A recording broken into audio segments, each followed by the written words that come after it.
So, obviously, we got another Nintendo Direct finally. And I must say, it was kind of underwhelming for me personally. Now, I'm sure a lot of people really liked it, but for me, it was kind of just underwhelming. So, I'm going to just talk a little bit about what I was excited about and then give my opinion on two of probably what are the biggest announcements that I just don't care about. So, first off, Mario Party Superstar, or Superstars, whatever it is, I'm excited for it. So the only Mario Party that I've really played any significant amount of is Super Mario Party. So I'm very excited to see what else the series has to offer with the old boards and old mini games. It looks like it's going to be a lot of fun. I'm super excited for this. Definitely going to pick it up. But yeah, it's just nice to get another look at it. All right, so the next announcement that I was really excited about, Kirby. So it was Kirby in the Forgotten Land, I think it was called. I am so excited for that. So I think the only 3D Kirby game we've gotten is Kirby Air Ride on the GameCube, and that doesn't really even count. But I absolutely love Kirby. I mean, when I got my DS Lites back years ago, whenever that was, the my parents for my birthday, they got me my DS Lite and Kirby Superstar Ultra, and I loved it. And I love all the Kirby games except Kirby Epic Yarn. I don't really like that. But I'm just so excited. It's going to be so much fun to have a 3D open world Kirby game.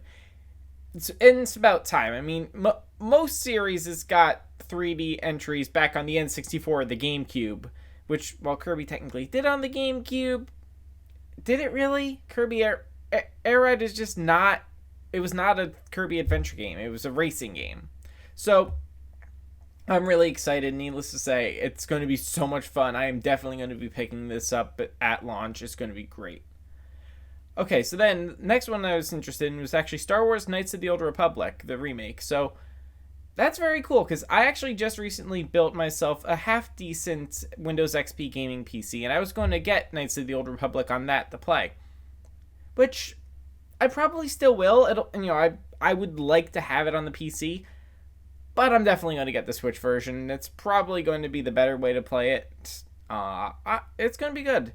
So, I do think it's funny. I mean, I basically just like 2 weeks ago finished that PC, and is one of the main reasons I wanted to build that was for Knights of the Old Republic. So, it's kind of funny, the timing here. Alright, next up, Triangle Strategy. So, it was 2 directs ago, I think, at this point, where Nintendo announced that, and I thought it looked really good back then. I thought it looked interesting, and I was probably going to pick it up. At that time, they put out a demo for it to get feedback on the different game mechanics and stuff, and I never actually played the demo, so I don't really know what the game is about. But after getting another look at it, I remember just like, oh wow, I was excited for that. So I'm going to be picking this up at launch, and it'll be cool. I think I'm going to have a better time with it than people who had played the demo, because I'm going to be going in completely blind.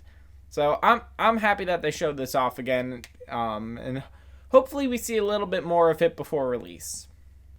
Alright, then Metroid Dread. So, obviously, if you've been following Nintendo's social media and YouTube channel and all that, they've been pushing this game so hard. And, I guess Nintendo's finally trying to give Metroid the attention it deserves, because I've only played Metroid on the NES and Super Metroid. I only recently actually beat Metroid on the NES for the first time, and after going through it, it's a good game. It's actually good, and I think the Metroid series is super underrated. It deserves a lot more attention than it gets. So I'm really happy that Nintendo's been pushing Metroid Dread so much, and I really hope that it helps the series take off. So yeah, I mean, we didn't really get much new looking at this trailer.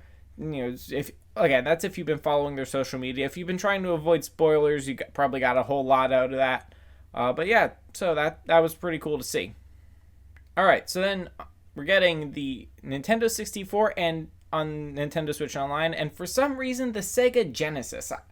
Now, everybody was predicting either the Nintendo 64 or Game Boy and Game Boy Color coming to Nintendo Switch Online. Personally, I was hoping for the Game Boy and Game Boy Color, but whatever. But, so, N64, but I don't think I heard anybody predicting the Genesis. So, it's cool. I mean, I have the Sega Genesis Mini, which I think most of the games that are going to the Genesis Online are on the Genesis Mini. So there's not really much draw for me there. But the Nintendo 64, I'm going to have a good time with that. I love my Nintendo 64. I've been starting to slowly work on building a collection for it. There's still a lot of games I got to get, like F-Zero and Kirby. But I'm happy to see that. And it's really cool that, like with the NES and the SNES, Nintendo's releasing controllers for both the N64 and the Genesis to connect wirelessly with the Switch, and you can play those games with those controllers, which is really cool. Now, they're not mandatory. You can use just your Joy-Cons or your Pro controller. You don't have to get these. I would really like to. And one thing, I highly doubt they're going to do this. One thing I would really like to see Nintendo do is come out with an adapter for the N64, so you can plug the adapter into an original Nintendo 64 and use one of these new controllers with it. I highly doubt they're going to do something like that, but I think it would be awesome because the original N64 controllers, the thumbsticks wear out so easily. So this would allow you to actually have new controllers for them that are high quality, because third-party controllers and thumbsticks aren't always the best. So overall, really happy. A little confused about the Genesis, but I'm not going to complain. Alright, so then we did get a little bit of an update on the Super Mario movie. So it's coming out in... I think they only gave a release date for North America. That was December 21st, 2022. So it's still quite a ways off. We didn't get to actually see anything from it. But we did get a list of the cast, or some of the cast at least of the main characters. And I must say, I have conflicting feelings about Chris Pratt as Mario. On the one hand, I like Chris Pratt. He's a great actor. He's funny. I really like him. But on the other hand, I don't know if he really is a good fit for Mario. I mean, we've had Charles Martinet for so many years. That's just going to be weird having anyone else as Mario. It might be good. I'm not saying that it won't be good. It's just going to be a little weird, and I mean, once we start seeing material for the movie and actually seeing trailers and everything, I'm probably going to change my mind. But yeah, so I mean, it was still nice that they gave us an update on the movie, even if we didn't get to see anything. All right, so now the show ended with two announcements that most people were probably pretty excited about, and I really could not care less about. So first, Splatoon 3. I just don't care. I mean, I didn't play the first two. I don't think they're for me. From what I've seen of Splatoon 1 and 2, they don't look like they're for me. And I have to say the same thing about Splatoon 3. It doesn't look like the type of game I would enjoy. So I didn't really care about that announcement, or, well, not announcements, extra look at the game. They didn't really do anything for me. And then Bayonetta 3. So now, again, I like Splatoon. I've never played Bayonetta 1 or 2. I have no idea what the series is about. So I don't really care. But I know that Bayonetta fans have been waiting for this game for a really long time. So I'm happy for them. I'm happy they're finally getting this game. But yeah, it just didn't do anything for me. So because of the two big trailers that they showed here were games I just didn't really care that much about. So this direct just was kind of underwhelming for me. I mean, probably the thing that got me the most excited here was Kirby, which, again, I am super excited for. I absolutely love the Kirby games. It's about time that Kirby got a 3D adventure. So that was really the only major announcement that I found exciting. So, it wasn't the best direct for me. I know a lot of people loved it, and I'm not saying it was a bad direct. I'm just saying it wasn't great for me.